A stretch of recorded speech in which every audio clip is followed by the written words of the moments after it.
कोई भी कपल जब प्रेगनेंसी प्लान करता है या वो कपल जिनकी प्रेगनेंसी बार बार ज़ाया हो रही होती है, आज हम इस वीडियो में डिस्कस करेंगे कि वो कौन सी एहतियाती तदाबीर हैं जिसको वो अपना कर बार बार हमल को ज़ाया होने से बचा सकते हैं और एक कामयाब प्रेगनेंसी हासिल कर सकते हैं।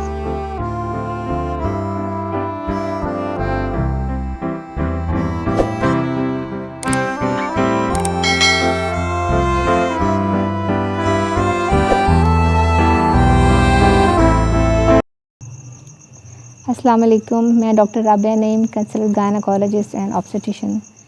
आज हम बात करेंगे कि वो कपल जो प्रेगनेंसी प्लान कर रहे होते हैं या वो कपल जिनकी प्रेगनेंसी बार बार ज़ाया होती है, ख़ास तौर पर शुरू के 3 मंथ्स में, तो वो कौन सी एहतियाती तदाबीर अपनाएं कि वो इस से बच सकें और उनकी प्रेगनेंसी ज़ाया भी ना हो और कामयाबी के साथ कंप्लीट हो। तो इसमें हम बातों को एक एक करके डिस्कस करेंगे। सबसे पहले आ जाते हैं कि कोई भी प्रेगनेंसी, जब कोई कपल प्रेग्नेंट होता है या प्रेगनेंसी प्लान कर रहा होता है तो उसके जिस्म में एक फॉलिक एसिड की एक एडिक्वेट अमाउंट होना ज़रूरी होती है। फॉलिक एसिड क्या होता है? फॉलिक एसिड एक इम्पॉर्टेंट मल्टीविटामिन है जो कि रैपिडली ग्रोइंग सेल्स के लिए बहुत ज़रूरी होते हैं। और हमल एक ऐसा सेल होता है या एक ऐसी फेज़ होती है जिसके अंदर जब जो एम्ब्रियो बन रहा होता है उसके अंदर सेल तेज़ी से बन रहे होते हैं और उनकी हेल्थ के लिए, उनकी बनावट के लिए या उनकी मेंटेनेंस के लिए फॉलिक एसिड बहुत ज़रूरी होता है। जब जिस्म में फॉलिक एसिड की कमी होती है तो ये जो न्यूली ग्रोइंग सेल्स होते हैं इनकी ग्रोथ रुक जाती है, इनके अंदर एबनॉर्मेलिटीज़ आती हैं जिसकी वजह से मिसकैरेजेस के चांस बढ़ जाते हैं। इसलिए कोई भी कपल जो प्रेगनेंसी प्लान कर रहा है और स्पेशली जो न्यू बेड कपल होते हैं उनको मेरी एडवाइस होती है कि वो अपनी प्रेगनेंसी प्लान करने से एटलीस्ट 3 मंथ्स पहले फॉलिक एसिड लेना शुरू कर लें। और जो फीमेल्स जिनकी प्रेगनेंसी बार बार ज़ाया होती है उनको चाहिए कि एटलीस्ट 6 मंथ बिफोर प्रेगनेंसी उनको फॉलिक एसिड यूज़ करना चाहिए ताकि फॉलिक एसिड डेफिशिएंसी की वजह से उनकी प्रेगनेंसी ज़ाया ना हो। दूसरा है, अब बात होती है कि फॉलिक एसिड कितनी यूज़ करनी चाहिए या उसकी कितनी मिकदार होनी चाहिए। नॉर्मली जो फॉलिक एसिड की रिक्वायरमेंट है वो 300 से 400 माइक्रोग्राम्स है, लेकिन वो कपल जिनकी प्रेगनेंसी बार बार ज़ाया होती है उनको 600 माइक्रोग्राम्स लेनी चाहिए पर daily, at least 6 month before pregnancy. दूसरी इम्पॉर्टेंट बात आ जाती है वेट मैनेजमेंट। ये देखा गया है कि किसी भी फ़ीमेल जो प्रेग्नेंट होती है अगर वो बहुत ज़्यादा मोटी होती है या उसकी ओबेसिटी बहुत ज़्यादा होती है तो भी मिसकैरेजेस के रिस्क बढ़ जाते हैं, या बहुत अंडर वेट होती है तो भी मिसकैरेज के रिस्क बढ़ जाती है। इसलिए एक बैलेंस वेट ज़रूर होना चाहिए प्रेगनेंसी स्टार्ट होने से पहले। और उसमें हम इस जो बैलेंस वेट है इसको हम BMI से मैनेज करते हैं। BMI कहते हैं कि बेसल मेटाबॉलिक इंडेक्स, कि उसका जो BMI है वो 18 से 25 के दरमियान होना चाहिए। अब BMI हम कैसे कैलकुलेट करते हैं? किसी भी फीमेल का जब BMI कैलकुलेट करना हो तो हम उसकी हाइट को उसके वेट के साथ डिवाइड करते हैं, हाइट इनटू वेट, तो उसका BMI आ जाता है। और हाइट को हमने उसको मीटर स्क्वेयर्स में लेकर लेना होता है। ये एक सिंपल सा फार्मूला होता है जिससे उसका BMI निकल जाता है और BMI 18 to 25 होना चाहिए। अगर उसका नॉर्मल BMI होगा तो मिसकैरेज के रिस्क बहुत कम हो जाते हैं। थर्ड इम्पॉर्टेंट बात आ जाती है एज फैक्टर। उम्र के बढ़ने के साथ साथ जिस्म के अंदर ऐसी चेंजेस आ जाती हैं और ऐसी तब्दीलियाँ आती हैं जिसकी वजह से मिसकैरेज के रिस्क बढ़ जाते हैं। 30 साल की उम्र तक मिसकैरेज के रिस्क होने के सिर्फ 10% चांस होते हैं, लेकिन ये रिस्क 40 से 45% तक बढ़ जाता है आफ्टर 40 इयर्स। इसलिए जो भी कपल प्रेगनेंसी प्लान करता है उनको एडवाइस होती है कि वो अपनी प्रेगनेंसी को 35 से पहले ज़रूर प्लान कर लें।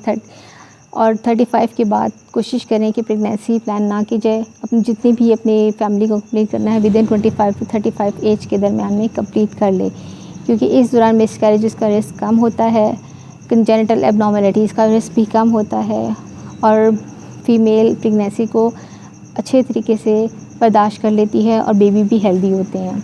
थर्ड इम्पॉर्टेंट बात आ जाती है हमारे साइकोलॉजिकल फैक्टर, क्योंकि जब भी किसी फ़ीमेल का हमल बार बार ज़ाया होता है या उसको एक बहुत साइकोलॉजिकल स्ट्रेस उस पर आ जाता है, इस साइकोलॉजिकल स्ट्रेस की वजह से उसके अंदर हार्मोनल चेंजेस जब भी किसी फ़ीमेल को साइकोलॉजिकल स्ट्रेस आता है तो उसके अंदर हार्मोनल चेंजेस आ जाती हैं। ये हार्मोनल चेंजेस क्या करती हैं कि उसके अंदर हार्मोन्स को चेंजेस करती हैं। ये हार्मोन्स उसके प्रेगनेंसी पर मज़ीद बैड इफ़ेक्ट डालते हैं और मिसकैरेजेस के रिस्क को बढ़ा देते हैं। नेक्स्ट आ जाते हैं कि कोई भी मेडिकल कंडीशन है, इसको प्रॉपर तरीके से ट्रीट किया जाए प्रेगनेंसी होने से पहले। अब आ जाती हैं मेडिकल कंडीशंस। मेडिकल कंडीशंस में सबसे पहले आ जाती हैं डायबिटीज़। कोई भी फ़ीमेल अगर वो डायबिटिक है तो उसे चाहिए कि सबसे पहले अपना डायबिटिक फेज़ को मुकम्मल तौर पर कंट्रोल करे, ब्लड शुगर लेवल मेंटेन हो, ताकि जब भी उसको प्रेगनेंसी हो ब्लड शुगर लेवल की वजह से या हाई ब्लड शुगर लेवल की वजह से उसकी प्रेगनेंसी पर साइड इफ़ेक्ट्स ना आए। दूसरे नंबर पर आ जाती हैं PCOS। अगर कोई भी फ़ीमेल PCOS के साथ है तो उसे चाहिए कि उसकी इसका प्रॉपर ट्रीटमेंट ले ताकि मिसकैरेजेस के रिस्क को कम किया जा सके। थर्ड पर आ जाती हैं हाइपोथायराइडिज्म। इसकी भी प्रॉपर मेडिकेशन लेके अपने थायराइड स्टेटस को नॉर्मल करें ताकि मिसकैरेज का रिस्क कम से कम किया जा सके। और कोई भी फ़ीमेल पहले से एपिलेप्सी के साथ है या कोई ऐसी मेडिसिन ले रही है जो कि वो प्रेगनेंसी के दौरान नहीं ले सकती, तो अपने डॉक्टर के साथ कंसल्ट करें, अपनी मेडिसिन को मॉडिफाई करें और उन मेडिसिन पे चली जाए जो कि प्रेगनेंसी में सेफ़ होती हैं और बेबी के अंदर कोई डैमेज या नुकसान नहीं होने देती, ताकि उसकी डिज़ीज़ की मैनेजमेंट भी होती है और वो सक्सेसफुल प्रेगनेंसी के साथ भी उसको कवर अप कर ले। बाज़ लोगों का एक मिथ होता है कि हमने अंडा खाया है तो हमल ज़ाया हो गया है, सीढ़ियाँ चढ़ी हैं तो हमल ज़ाया हो गया है, बड़ा गोश्त खाया है तो हमल ज़ाया हो गया है। नॉर्मली ऐसा नहीं होता। जो शुरू के 3 मंथ की प्रेगनेंसीज़ ज़ाया होती हैं, उसकी जो बेसिक रीज़न होती हैं वो क्रोमोसोमल एबनॉर्मलिटीज़ होती हैं कि बच्चे के होने वाले बच्चा या जो न्यूली फॉर्म एम्ब्रियो होता है उसके अंदर DNA एबनॉर्मलिटीज़ आ जाती हैं, क्रोमोसोमल डिफेक्ट्स आ जाते हैं, जिसकी वजह से उसका प्रेगनेंसी ज़ाया होती है। सिर्फ इस तरह की डाइटरी चेंजेस की वजह से या अंडा खाने से या बड़ा गोश्त खाने से, सीढ़ियाँ चढ़ने से या थोड़ा सा सफ़र करने से प्रेगनेंसी ज़ाया नहीं होती। लेकिन इसलिए इन मिथ से निकल के अपने आप को अपने प्रॉपर ट्रीटमेंट कराएं। कोई भी मेडिकल ट्रीटमेंट, जैसे मैंने आपको पहले टिप्स बताई कि फॉलिक एसिड लें, प्रॉपर वेट मैनेजमेंट करें, जो एक नॉर्मल एज होती है उसके दौरान अपनी प्रेगनेंसी को प्लान करें। अगर कोई मेडिकल कंडीशन है, डायबिटीज़ है, थायराइड है, PCOS है, तो उसका प्रॉपर ट्रीटमेंट करें। अगर एपिलेप्सी है तो इसकी जो मेडिकेशन ले रही हैं वो डॉक्टर की एडवाइस के साथ इसको चेंज करें और प्रॉपर रिलैक्स रहें, अच्छी हेल्दी डाइट लें, इन सब, और अपनी डेली रूटीन में एक्सरसाइज को या डेली को ज़रूर शामिल करें। इससे एक तो स्ट्रेस लेता है, हार्मोनल इम्बैलेंसेस ख़त्म हो जाते हैं, आपको मिलती है और उसके मिसकैरेज के चांस कम से कम हो जाते हैं। मेरी दी हुई इन्फॉर्मेशन आपको अगर पसंद आए तो मेरे चैनल को लाइक करें, शेयर करें और सब्सक्राइब करें। शुक्रिया।